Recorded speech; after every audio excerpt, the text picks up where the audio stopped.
예, 안녕하세요. 예, 오늘 제가 실시간이 아니라 녹화로 여러분들한테 찾아뵙게 되었습니다. 우리 새해부터 누가복음을 이제 시작하게 되는데 오늘도 누가복음 어떻게 읽을 것인가 한번 살펴보도록 하겠습니다. 제 화면을 먼저 공유할게요. 자, 우리 누가복음 들어가기 전에 복음서 자체에 대해서 좀 먼저 좀 간략히 살펴볼 필요가 있습니다. 그래서 복음서를 좀 어떻게 읽으면 좋겠는가. 그래서 복음서 이야기를 좀 먼저 하겠습니다. 그럼 아시겠지만 복음서 네 권이에요. 마태, 마가, 누가, 요한복음. 그래서 사복음서라고 하는 겁니다. 예. 복음서의 목적. 여러분 아셔야 될 것은요. 신약 성경에서 이 복음을 이야기할 때 바울 서신이 말하는 복음하고요. 복음서가 말하는 복음. 물론은 이제 크게는 같죠. 다른 건 아닌데 좀 차이가 있어요. 바울 서신에서의 복음은요. 소위 이제 예수의 복음, 예수 그리스도의 복음 이런 표현으로 많이 등장하거든요.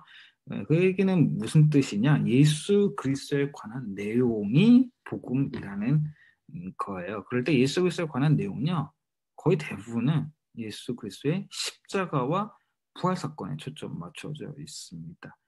우리가 예수님의 십자가 부활을 어떻게 이해해야 될 것인가? 그리고 실제로 교회가 십자가 부활을 이해하는 대부분요, 이 바울 서신에 비롯되고 있어요. 바울에게 빚지고 있는 거예요. 그래서 바울에게서 가장 핵심은 이 십자가와 부활입니다. 그게 복음이에요. 자, 그런데 복음서가 말하는 복음은요, 좀 더 확장되어 있습니다. 여러분 아시겠지만 복음서는 예수님의 십자가 부활만 있는 것이 아니라 예수님의 말씀이 있고요. 예수님의 공생의 사역이 있어요. 다시 얘기해서 복음서의 복음은요.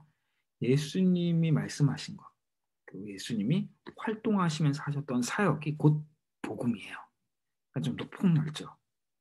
그럴 때 예수님이 하시는 말씀과 그 활동은 무엇을 나타냅니까? 말씀의 특별히 주제는 무엇입니까? 하나님 나라요. 예수님의 사역, 하나님 나라의 도래를 얘기하고 있어요. 그런 측면에서 복음서의 복음은 하나님 나라의 복음이다. 이렇게 이야기할 수 있습니다. 자, 그런데 여러분 아셔야 될 것은요. 네 개의 복음서가 존재한다고 했었어요. 왜 네 개나 존재할까? 하나만 존재하면 되지. 근데 여러분 아셔야 될 것은 복음서는요.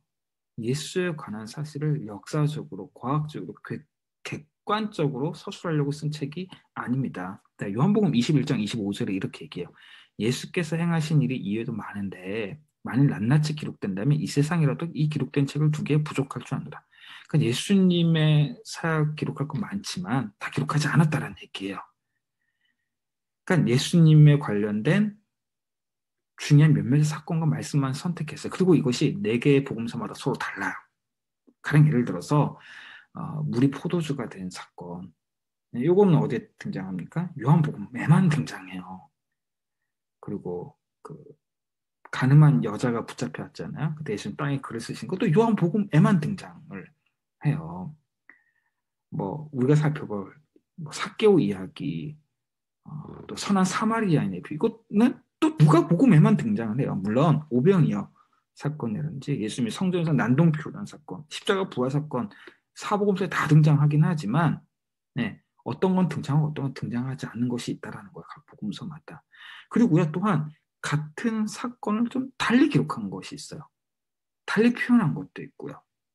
여러분 이것은요 복음서가 객관적 사실에 관심을 갖고 있는 것이 아니라 그 사건, 예수님의 사건과 말씀을 자신의 어떤 기준과 관점을 통해서 좀 강조하고 드러내고 싶은 부분이 있다라고 하는 거예요. 다시 얘기해서 복음서 저자의 신학적 관점과 의도에 따라 기술된 것이 복음서입니다. 그래서 복음서를 통해서 예수님에 대한 객관적 사실을 알겠다. 이게 아니라 복음서 저자가 과연 무엇을 말하고 싶은 거지? 예수님은 어떤 측면을 부각시키고 싶은 거지?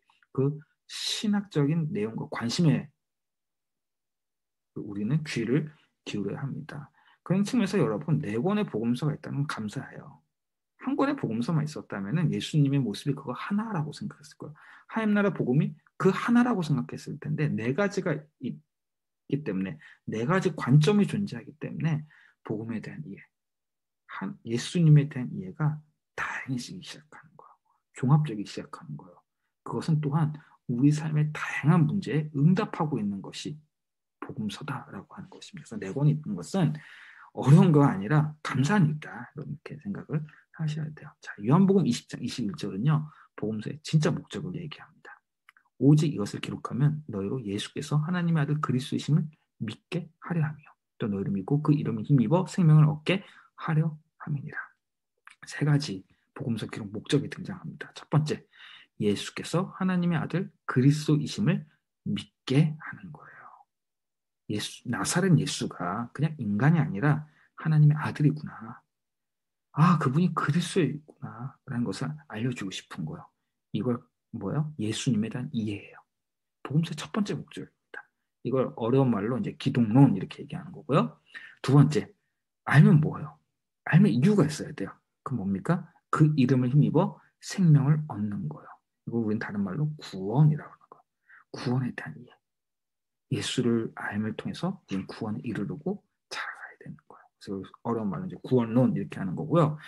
이제 세 번째 목적이 이제 설교와 이제 교육에 있는 거. 제가 봐요. 뭐뭐 하려 한다. 네, 뭐뭐 하려 한다. 이게 뭐 영향을 끼치는 거죠. 독자들한테. 설교와 교육 목적. 그래서 우리가 복음서를 읽게 되면은 첫 번째로 예수님에 대해서 이해해야 돼요. 예수님이 그리스도이시고 하나님의 아들이라는 사실들을 우리는 알아야 됩니다. 예수가 위대한 선생이었다. 위대한 혁명가였다. 이게 아니라 하나님의 아들이고 그리스도라는 사실들을 우리가 발견해야 되고요. 그걸 알면 뭐예요? 우리가 구원에 이르고 자라야 되는 거예요. 신앙적인 목적이 있는 거죠. 그리고 우리가 그것을 계속해서 우리 삶에 영향을 끼치는 책으로 날마다 대해야 되는 겁니다. 다시 얘기해서 쉽게 얘기해서 복음서의 목적은요. 신앙적 처방이다라고 이야기할 수 있어요. 신앙적 처방이다. 네. 자, 이 네 권의 복음서가 또 둘로 구분돼요. 마태, 마가, 누가 복음서가 하나고요. 요한복음이 떨어집니다. 이 마태, 마가, 누가 복음서를 가리켜서 소위 공관복음이라 그래요. 이 공관복음이라고 하는 것은 공통된 관점을 가지고 있기 때문에 그래요. 그래서 세 개 복음서는요. 좀 비슷비슷해요. 상당히 유사성을 갖고 있는데 요한복음은요. 매우 다릅니다.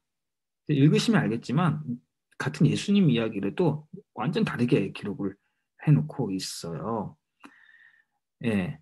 그런 측면에서 두 가지 나눠서 그래서 공간복음이라는 사실을 좀 먼저 알아야 돼요. 누가복음이 거기에 속해 있는 거예요. 근데 요 공통된 관점이라고 했을 때 공통된 관점은 그 내용과 구조에 있어서 공통점이에요.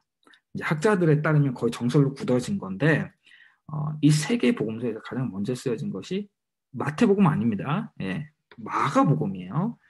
마가복음이 실제 제일 짧기도 하잖아요. 그렇죠? 예. 짧기도 하고요.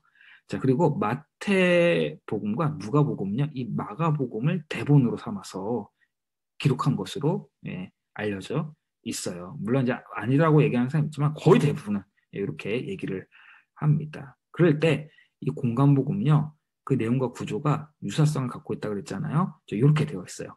첫 번째, 예수님의 갈릴리 사역. 두 번째, 예루살렘으로 여행. 세 번째, 예루살렘. 여기서 이제 순환당하시고 십자가와 부활 사건이 일어나게 되는 것이죠. 요 구조로 대부분 기록이 되어져 있습니다. 이게 공간복음서의 기본 골격입니다. 자, 이제 우리 복음서를 이해했으니까 누가복음 이야기 본격적으로 들어갈게요. 누가복음 어떻게 읽을 것인가? 자, 이제 누가복음 들어가기 전에 또 하나 더 얘기할 게 있어요. 누가복음 들어가기 전 쉽지 않죠? 예. 여러분 누가복음이요. 딱 하나만 존재하는 게 아니라 이어서 존재한 책이 있어요. 그게 바로 사도행전입니다.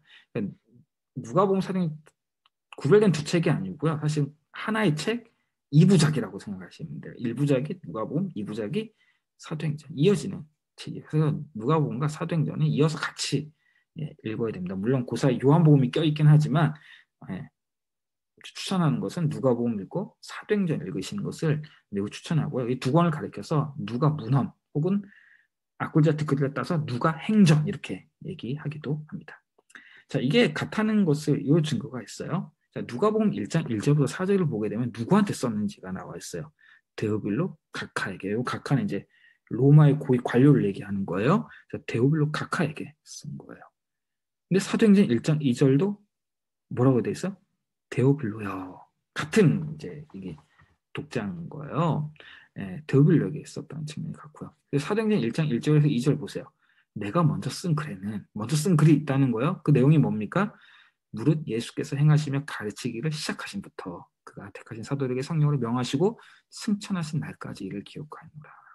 그럼 먼저 쓴 책이 뭘까요? 이게 누가복음이에요. 예. 그래서 누가복음 1부, 사도행전 2부. 요거는 하나의 책이다. 예, 그렇게 여러분 아시면 되겠습니다. 그래서 이렇게 돼 있어요. 일부 누가복음은 기독교의 기원과 형성이에요. 예수님의 사역, 제자 삼고 이런 거잖아요.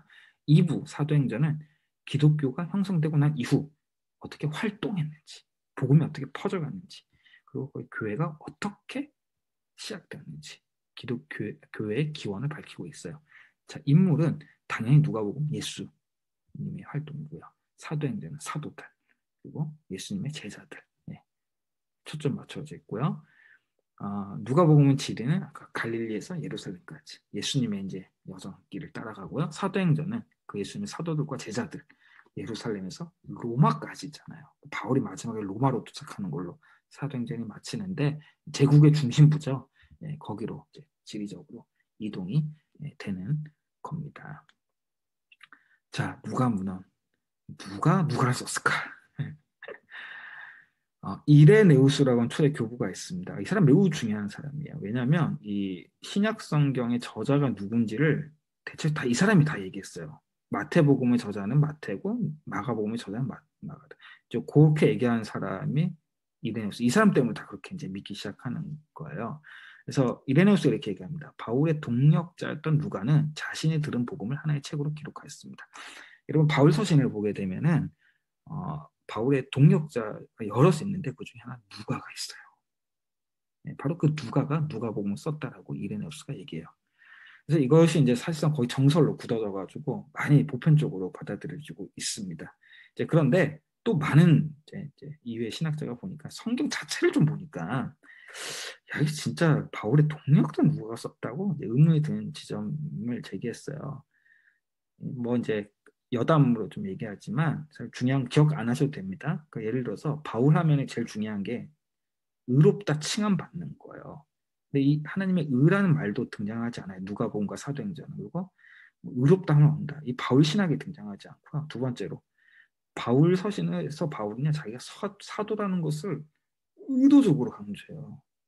그런데 사도행전에 바울 중요한 인물로 등장을 하는데요. 사도로 등장하진 않아요. 예. 그런 게 매우 재밌고요. 또 예루살렘 회의, 사도행전 15장에 있는 것과 갈라디아서 2장에 있는 것, 이 사도회의가 서로 내용이 좀 달라요.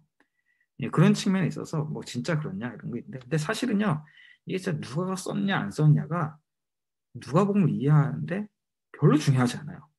그렇게 중요하지 않습니다. 오히려 중요한 것은 그게 누가든 누가가 아니든 그 사람이 어떤 사람인가, 어떤 특징을 갖고 있는가, 어떤 성격을 갖고 어떤 관점을 갖고 썼냐가 더 중요해요, 사실은. 자, 그래서 왜 누가가 썼다고 합시다. 그냥 누가가 쓴 거예요. 통상적으로 누가가 쓰지 않았다고 말하는 사람도 그냥 누가가 썼다 이렇게 얘기하고 일단 진행을 하거든요. 누가가 썼다라고 우리가 전제하고 누가복음 읽읍시다. 자, 그럼 누가는 어떤 특징을 갖고 있는가? 첫 번째, 기독교 3세대에 해당하는 그리스도인이에요. 1세대가요, 사도들이에요. 2세대가요, 마가 같은 사람이에요. 그러니까 사도들의 증언을 듣고서 이제 복음서를 쓴 사람. 이제 3세대는요, 이제 마가복음을 가지고 글을 쓴 사람. 이게 3세대야. 이게 시기적으로는 AD 80에서 90년경입니다. 베드로후서를 지난주 봤는데 그거보다 한 10년 앞에요. 예, 거의 비슷한 시기입니다.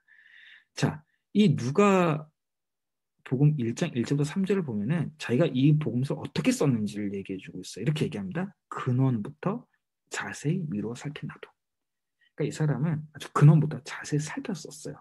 그러니까 아까 복음서가 역사책, 객관적인 서술책은 아니다. 관점을 가지고 쓴 신앙적인 서적이다라고 얘기했는데 그럼에도 불구하고 누가복음은요, 이 사복음서 중에서 가장 역사적인 서술 방식을 따르고 쓰고 있어요. 그래서 가급적 객관적으로 쓰려고 그러고 시간 순으로 쓰려고 그러고 사실대로 쓰려고 노력을 많이 하는 흔적들이 등장을 합니다. 그래서 이미 밝히고 있어요. 1장 1절부터 3절에도. 예, 그래서 역사 서술가의 면모를 좀 보여주고 있다라는 것을 알 수 있고요. 이방 그리스도인이라는 것을 또 하나 알 수 있습니다. 왜냐하면 누가복음 유독 이방인에 대한 관심이 많아요. 마태복음 유대인에 대한 관심이 많거든요. 예를 들어서 누가는 유독 이방에 대한 관심이 많습니다.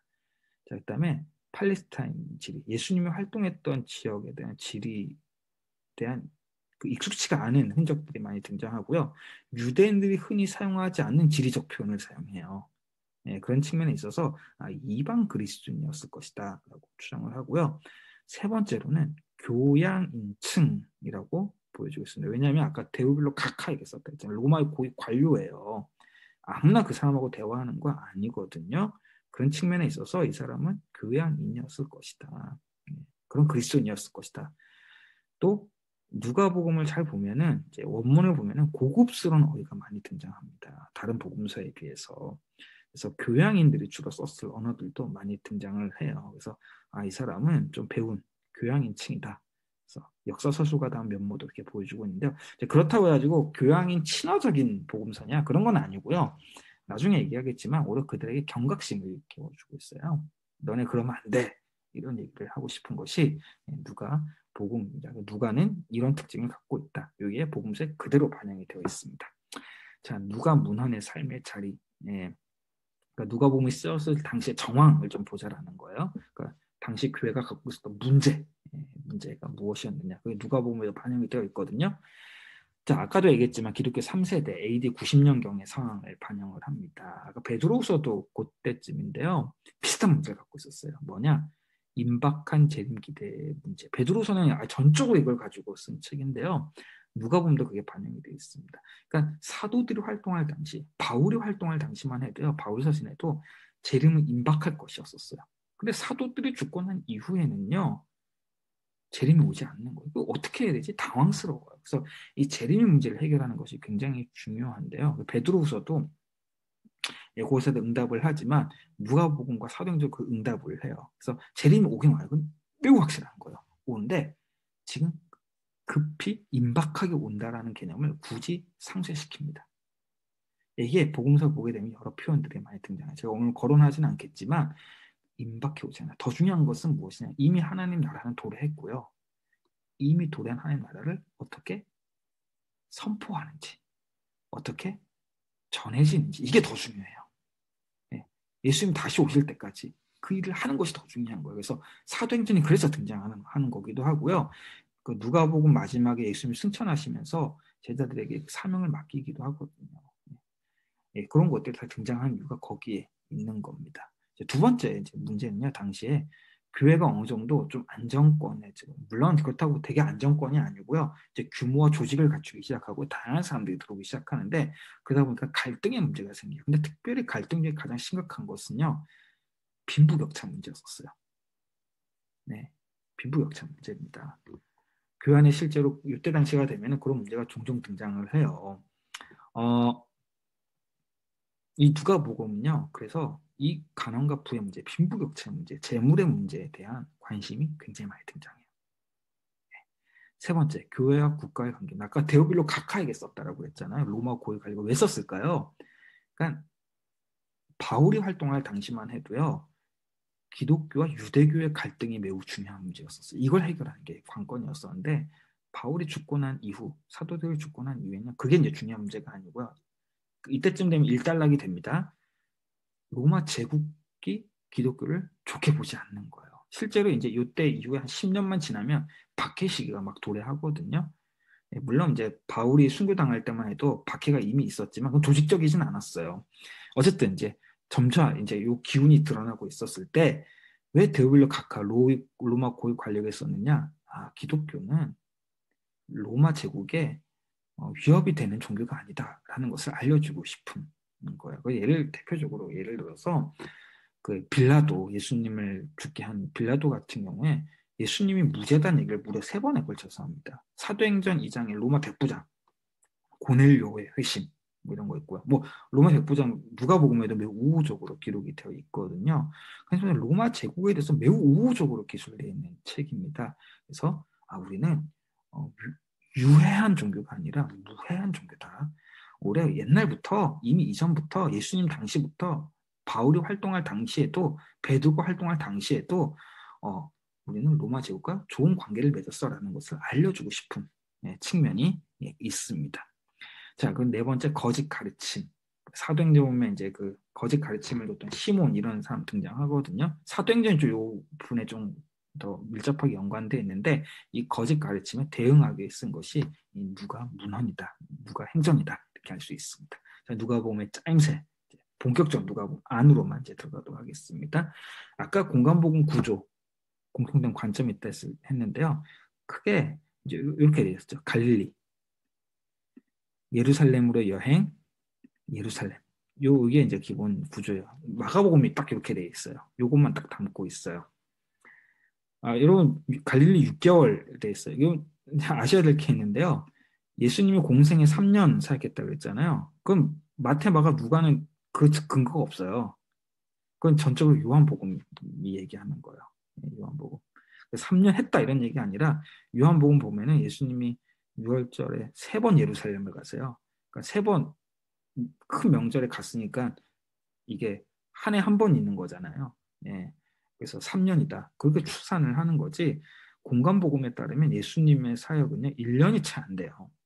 예. 근데 우리 요한복음 때문에 3년이다 이렇게 알 수 있게 된 거죠. 어쨌든 자, 이런 구조로 되어 있는데 누가 복음은요 요게 앞뒤 얘기를 하나 더 추가시킵니다. 마태복음도 그렇긴 한데요.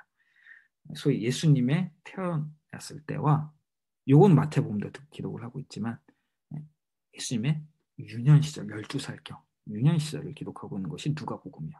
그러니까 1장에서 2장 여러분 이게 그 장순 2개밖에 안 되지만 분량 실제 보시면 꽤 깁니다. 그래서 예수님의 공생 활동 전의 이야기 매우 관심을 기울이고요. 그래서 구체적으로 들여다보는 저자가 이 누가복음이에요. 그 예수님의 부활 현현 이야기.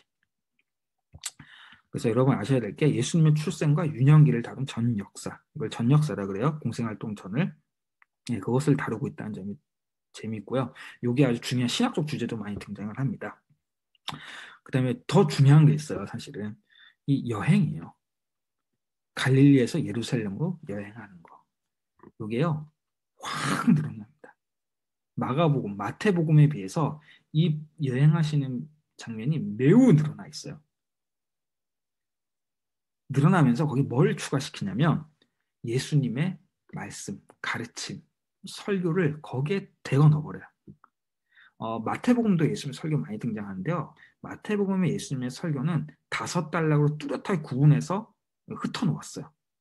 다양하게. 근데 누가복음은 예수님의 여행할 때 주로 말씀하시고 설교하시는 걸로 등장하고 있습니다. 그리고 특별히 그 가르침과 말씀에는요.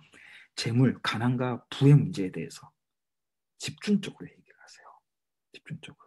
여러분 여기 한번 생각해 볼 것이 있어요. 여행하는데 돈 얘기, 가난 문제, 빈부격차 얘기를 한다? 여러분 예수님을 따라가려면 아니 여행하려면 어때야 돼요? 가벼워야 돼요. 많은 걸 가지고 있으면 안 돼요. 누가복음은요. 예수님을 정말로 따라가려면 사도행전도 여행한 이야기잖아요. 예수님을 따라가려면 돈과 재물의 문제에 대해서 어떻게 해야 되는지 사실 우리에게 많은 시사점을 줘요. 많은 것을 가지고서 예수님을 따를 수 없어요. 그건 여행하는 자세가 아니에요. 그거는 머무는 자세죠. 누가복음은 예수님을 따라 걷는 여행길로 우리를 초대합니다. 그래서 여러분 누가복음 읽으실 때 여행하는 마음으로 읽으셔야 돼요. 그리고 거기서 주는 가르침을 잘 살펴보셔야 합니다. 그래서 여러분 이제 누가복음 읽으실 때요 순례자와 관련된 이런 신앙서적 같은 것들도 좀 같이 읽으시면 좋아요. 순례자의 영성. 예.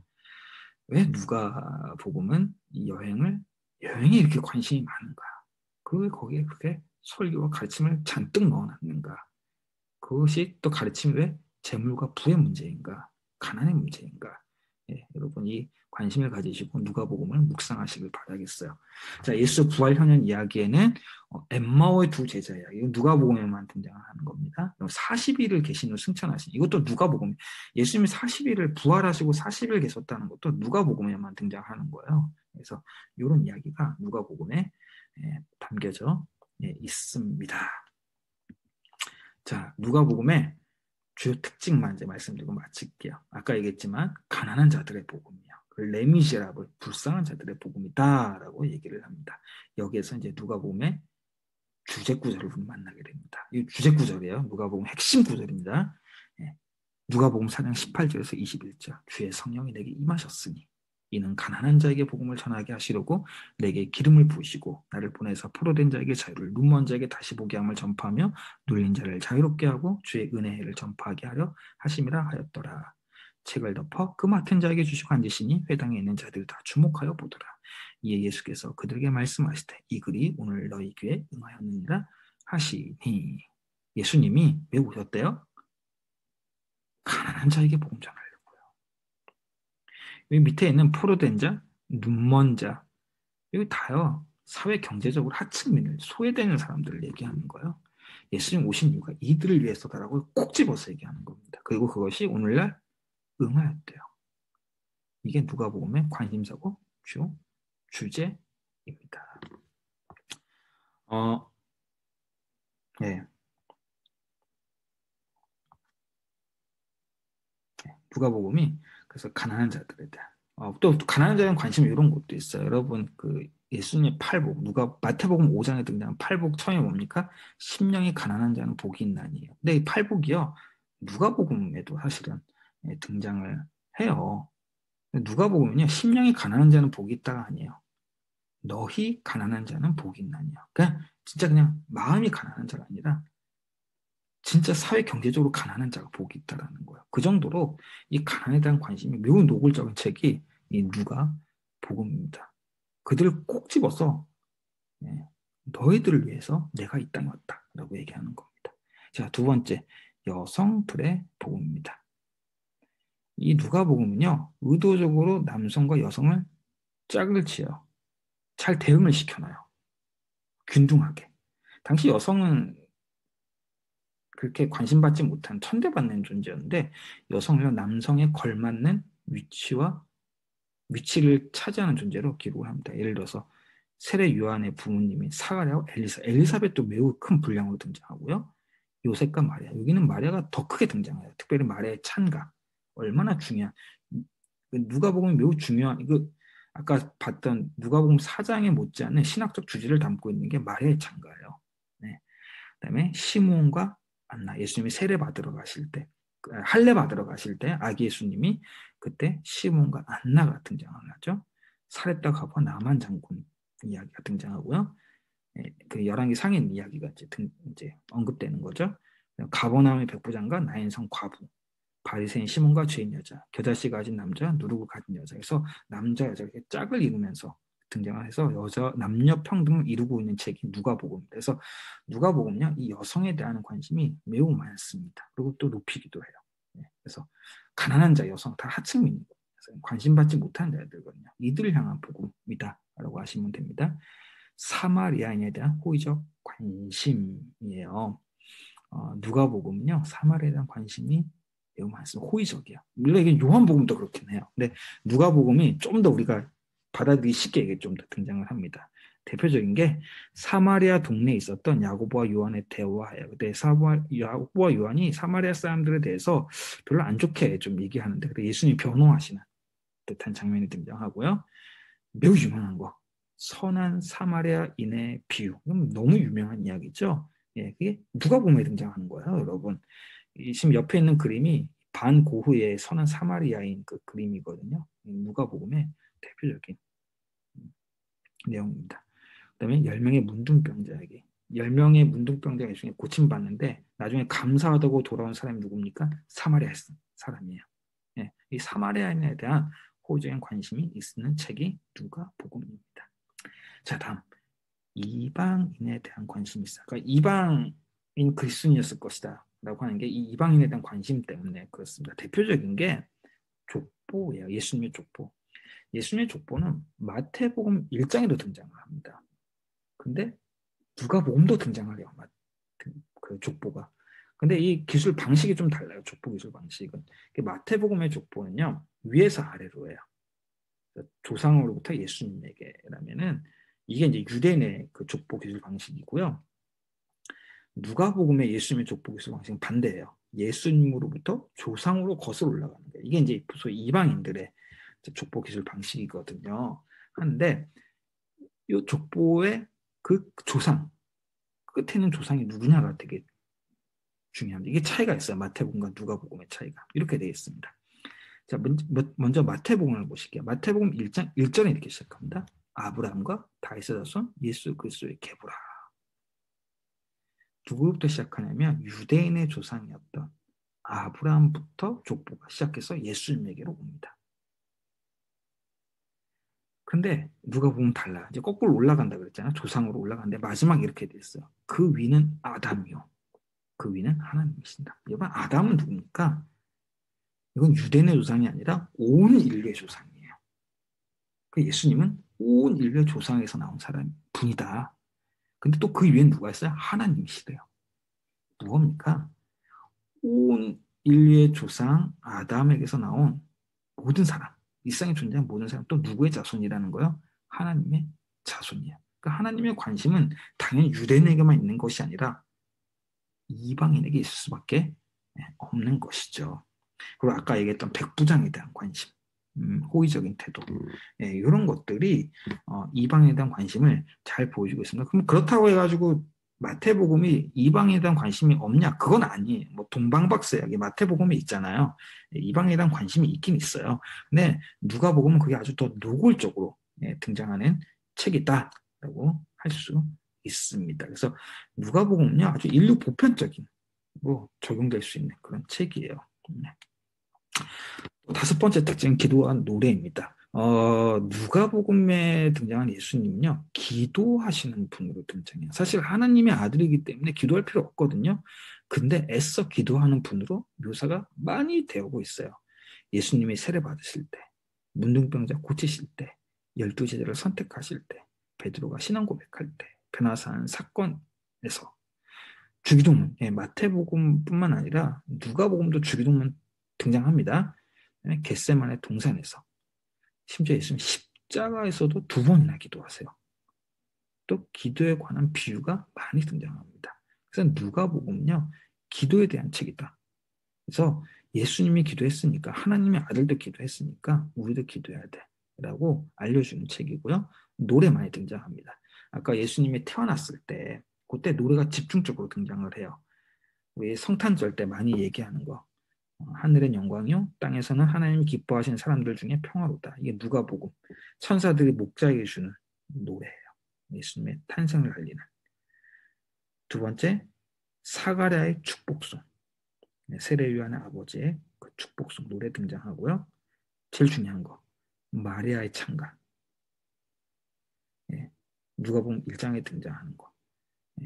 그 마리아의 입으로 전해지는 노래. 이게 누가복음의 아까 4장뿐만 아니라 이 마리아 찬가도요. 누가복음 신학을 그대로 담고 있어요. 주제는 높은 자는 낮아지고 낮은 자는 높아진다라는 거예요. 이 마리아 찬가, 노래가 또 많이 등장한다라는 사실들을 아시면 되겠습니다. 마지막입니다. 당연히 재물과 부의 문제가 등장을 합니다. 아까 이 가르침이 주로 어디 등장한다? 예수님의 여행하시는데 주로 등장한다라는 거예요. 선한 사마리아인의 비유. 어리석은 부자의 비유. 누가복음 10장 그 유명한 탕자 비유. 이것도 누가복음에만 등장하는 겁니다. 탕자의 비유. 불의한 청지기의 비유. 그 유명한 부자와 거지 나사로의 비유. 돈 많은 부자 청년 이야기. 삭개오 이야기. 삭개오 이야기도 이제 누가복음에만 등장하는. 누가복음 19장에 등장하잖아요. 근데 누가복음 삭개오가 뭐라고 얘기합니까? 내가 누구는 훔친 것이 잘못해서 훔친 것이 있으면 4배나 갚겠습니다. 뭐예요? 예수 따르면은 다 포기한다라는 거예요. 다 포기한다라는 겁니다. 사실 물론 이제 그게 출애굽기에서 이제 온 거긴 한데 어쨌든 이런 것들이 다 예수님의 여행 이야기에 들어가 있습니다. 그래서 예수님을 따르려면 이 부의 문제에 대해서 결단을 촉구합니다. 그리고 누가복음의 이 비유 보게 되면요. 쉽게 그냥 상식적으로 해석이 안 되는 부분도 있어요. 근데 그것을요. 그냥 하나님 나라 복음은 예수님은 이유도 묻지도 따지지도 않고 가난한 자의 편이다. 이 관점을 가지고 읽으시면 해석이 대부분 됩니다. 그냥 가난한 자의 편이에요. 여기는 이유가 없어요. 무조건이에요. 예. 그런 관점으로 누가복음을 읽으시면 되겠습니다. 결국 누가복음이 제시하는 하나님 나라 복음은요, 사회 경제적 복음이에요. 그냥 우리 영혼의 만족, 천국 가는 복음이 아니라 사회 경제적인 변화가 일어나야 돼요. 교회 안에 가난한 자, 이 사회 속의 가난한 자에 대해서 움직여야 돼요. 그리고 그들이 하나님 대상자라는 것을 적극적으로 얘기하는 것이 누가복음입니다. 자, 우리 여기까지 이제 누가복음을 마칠게요. 그래서 여러분 누가복음을 읽으시면서는요, 이 누가복음이 매우 급진적인 책이라는 것을 우리는 알게 됩니다. 말랑말랑한 책이 아니에요, 절대. 매우 우리에게 도전적인 책입니다. 요즘 이제 코로나 시대에 우리 청년들이 요즘 주식에 이제 올인을 하잖아요. 영끌 대출 뭐 이런 거 하게 되는데, 그래서 저마다 부자가 되려고 하는 이 시대에 누가복음은요 경종을 울립니다. 우리의 관심은 어디에 있어야 하는가. 그래서 여러분 이 누가복음을 읽으시고 많이 불편하셨으면 좋겠습니다. 물론 저도 마찬가지예요. 좀 불편한 마음을 가지시고 누가복음을 읽으시고 도전을 받으시고 우리가 어떻게 실천할 수 있을까?